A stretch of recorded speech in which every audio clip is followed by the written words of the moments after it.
بینر آژانس خانیدن باش دزگاه خیرخوازی بارزانی دگل کمپانیا نوروز 705 کارتون ارزاقی ده بالاف کردن. ام بزانین او کارتون دل سرکیش تا خنج واگهنا بالاف کردن هر واسط چه دنوا کارتون آنده هیا. سیده عماد افدمت باش بیدن.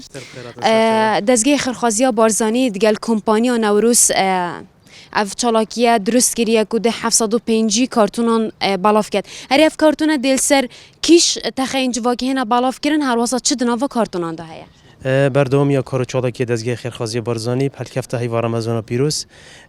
هفکاری لگل کمپانیا نوروز تلیکوم 705 کارتونت ارزاقی بومد ترخان کرین امش دیدین خزانت هزار و کم درآمد و خودم پیدایستی تایبت هر واسا ایتاما عزیزان افرو کمال عزیزان دست پیکر 405 کارتون دل دو کنه توزیع کردن 300 کارتون جی دل زاخو هنه توزیع کردن و بو هر خزانه که دو کارتونن و یا پیکات یج برنجش ام ببینین کاش چه پیکاتیه کرم که نیست کن صوارة شعرية برنجة زيتة معكرونة فاصوليا ومعجينة طماطم هر خزانک چند کارتون برد کرد؟ خزانه که دو کارتونن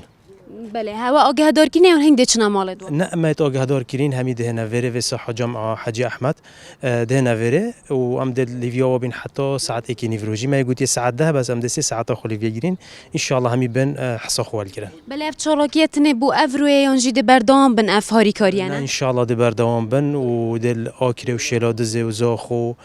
آمیدیه و همی عرضه ده بردوام بن نه بس نورستلیکوما ان شاء الله بروجت بهت اند کمپانی دی و الگل پفکاری الگل دزگه خیرخوازی بارزانی دت بردوام بن بله گلکس باس سر جواب خیراتن بله بینران افرو دزگه خیرخوازی بارزانی به افکاری دگل کمپانیا نوروز 705 کارتون ارزاقی برهفگیری نو دهنه دابش کردن